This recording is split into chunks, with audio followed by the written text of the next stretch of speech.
Bukod sa mga binabayarang buwis ng mga Pilipino, kasama rin sa pinagkukunan ng pondo ng pamahalaan ang kita ng mga GOCC o ang mga government-owned and controlled corporations.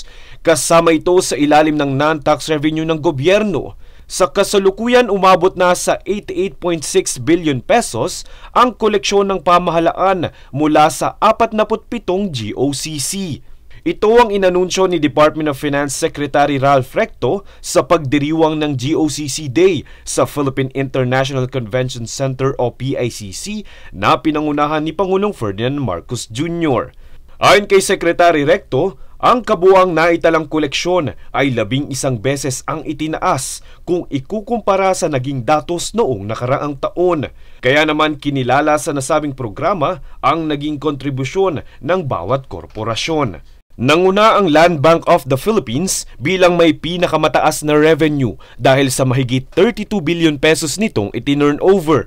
Pumangalawa naman ang Philippine Deposit Insurance Corporation o PDIC na may mahigit 10 bilyong piso. At pangatlo ang Bangko Sentral ng Pilipinas na may mahigit 9 bilyong pisong revenue.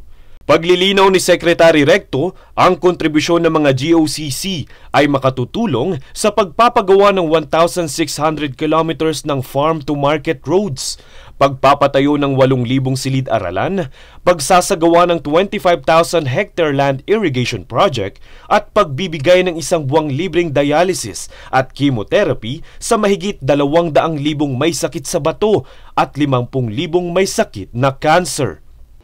On the part of the DOF, we assure you that all these contributions will be managed judiciously with utmost transparency and accountability. We will not leave any room for incompetence and corruption. Kumpiyansa naman si Pangulong Marcos na ang pondong ito ay babalik din sa taong bayan bilang mga programa at proyekto na siyang magpapagaan umano sa buhay ng mamamayang Pilipino. To put it in the proper perspective, the dividends are not being remitted to the government to be stored, but to help the people. For after all, they are the GOCC's true stakeholders.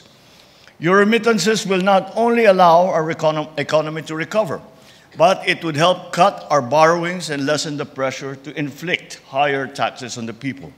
Francis Riudique, nag-uulat para sa One Media Network.